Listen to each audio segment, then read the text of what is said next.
کیا عورتیں شرمگاہ کے بال بلیڈ سے صاف کر سکتی ہیں یا نہیں؟ دیکھیے، خواتین جو ہیں ان کے لیے بڑا امپورٹنٹ مسئلہ ہے کہ کیا عورتیں بلیڈ وغیرہ کو یوز کر سکتی ہیں یا نہیں کر سکتی ہیں ہیئر کو ریموو کرنے کے لیے۔ عام طور سے جو عورتیں جو چیز کرتی ہیں وہ کریم وہ آتے ہیں نا، جو عورتیں جس کو یوز کرتی ہیں اپنے ہیئر کو ریموو کرنے کے لیے، منہ زیر ناف کو صاف کرنے کے لیے۔ تو یہ تو آج کے دور میں ایسا ہو گیا ہے کہ الگ الگ طرح کے کریم اور الگ الگ طرح کے اس طرح کے آلے جو چل گئے ہیں جن کو عورتیں یوز کر رہی ہیں، استعمال کر رہی ہیں۔ پہلے دور میں تو ایسا کچھ تھا نہیں، یہاں تک کہ آقا علیہ الصلوۃ والسلام نے بغلوں کے بالوں تک کو اکھاڑنے کا حکم دیا ہے۔ اب آپ کہیں گے بھائی اکھاڑنے میں تو بغل کے بال نوچنے میں اکھاڑنے میں بڑی تکلیف ہوگی۔ جی بالکل تکلیف ہوگی۔ اگر آپ اب 25 سال 30 سال کی عمر کے بعد اگر آپ جب کہ بال ٹائٹ ہو چکا ہے، اب اگر آپ اس کو اکھاڑیں گے تو ظاہر ہے دقت ہوگی، پریشانی ہوگی۔ یہ تو شروع سے بندہ جب رونگٹا ہو نا، رویاں، تو جس طرح سے اس کو اکھاڑنے میں کوئی پریشانی نہیں ہوتی، اس کا فائدہ کیا ہوتا ہے؟ چند دنوں میں پھر وہ بال آنا ختم بھی ہو جاتے ہیں، پھر وہ بال بغل وغیرہ کے بال پھر نکلنا بند ہو جاتے ہیں، تو ٹینشن ہی ختم ہو جاتی ہے۔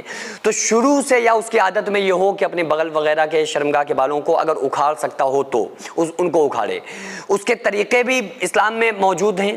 وہ طریقے کیا ہیں؟ وہ طریقے یہ ہیں کہ وہ کچھ اس طرح کے کپڑے وغیرہ اور کچھ اس طرح کی دھات کہ جن کو چپکانے کے بعد ان کو ایک دم سے اکھاڑنا، جس سے عام طور سے بلیچنگ وغیرہ فیس کی کرانے لوگ جاتے ہیں نا، تو وہ جو اس طرح کے تمام آلے چل رہے ہیں، کریم چل رہے ہیں ریموو کرنے کے لیے چہرے کے جو بال وغیرہ ہوتے ہیں، چھوٹے چھوٹے رویاں وغیرہ جس کو بولتے ہیں، کہ چہرے پہ لگا کے یوں کر کے چھڑاتے ہیں تو سارے بال نچ جاتے ہیں، اسے پتہ بھی نہیں چلتا۔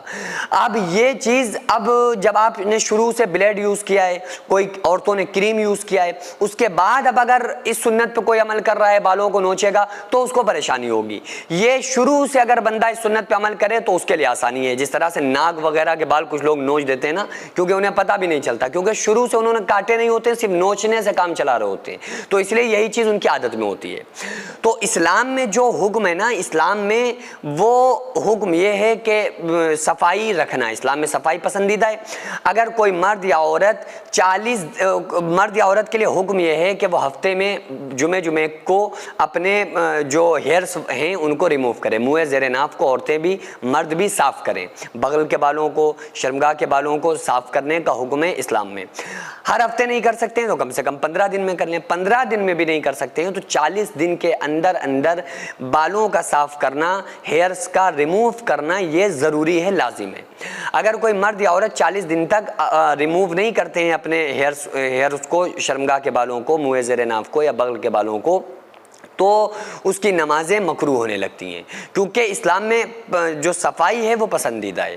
تو اب وہ کوئی نہ کوئی طریقہ کسی نہ کسی طریقے سے کا استعمال کریں۔ بہرحال اسلام نے حکم دے دیا کہ آپ صفائی کو پسند کریں۔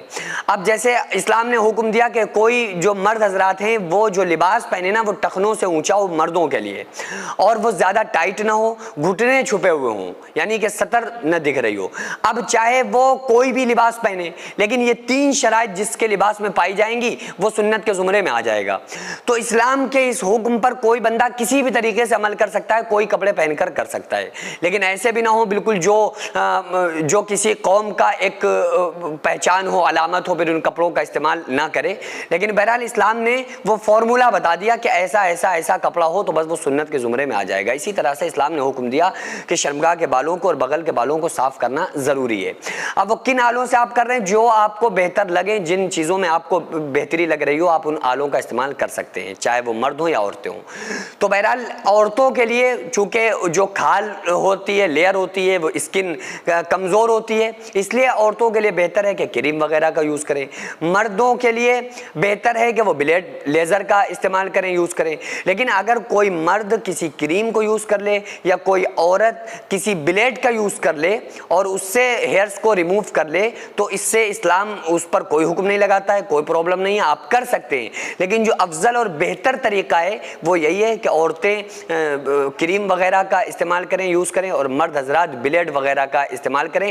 اور مردوں کے لیے بہتر ہے کہ کم سے کم بغل کے بالوں کو, اگر کم عمری ہے ابھی تو ابھی چاہیے کہ اگر اس کو زیادہ بلیڈ کا استعمال نہیں کیا ہے بغلوں وغیرہ میں, تو پھر اس کو اکھاڑنے والا جو عمل ہے اس کو اپنی زندگی میں لے آئیں, تو انشاءاللہ تعالیٰ چند دنوں میں بغل کے بال نکلنا ہی پھر انشاءاللہ تعالیٰ ختم ہو جائیں گے. سینکڑوں ایسے غریب پریوار جو فاقہ کر کے زندگی گزار رہے ہیں, اور بہت سے ایسے مجبور لوگ جو غربت کی وجہ سے بیماریوں سے جوجھ رہے ہیں اور ان کے پاس علاج کرانے کے لیے بھی پیسے نہیں ہیں, تو ان غریب فیملیز کو ہر مہینے ہماری سوسائٹی راشن دیتی ہے اور ان غریبوں کا فری میں علاج کراتی ہے. تو آپ لوگ ہمارے ساتھ مل کر ان بیوہ عورتوں اور یتیم بچوں کا سہارا ضرور بنیں اور ان کے راشن اور دوا علاج کے لیے زیادہ سے زیادہ تعاون کریں, اور یہ ارادہ کریں کہ غریب کے بچوں کو انشاءاللہ بھوکا نہیں سونے دیں گے, اور ہر ہفتے ہر مہینے آپ لوگوں سے جو بھی ہو سکے آپ تعاون ضرور کریں. ان کو 10-10 سال سے جو لوگ بستر پر پڑے ہوئے ہیں, انشاءاللہ تعالی ہم سب مل کر ان غریبوں کا علاج بھی کرائیں گے, اور ہر مہینے انشاءاللہ تعالی ان غریبوں کو ہم راشن پہنچائیں گے. یہ سوسائٹی کا اکاؤنٹ نمبر ہے اور یہ اسکینر ہے, آپ لوگ اس اکاؤنٹ پر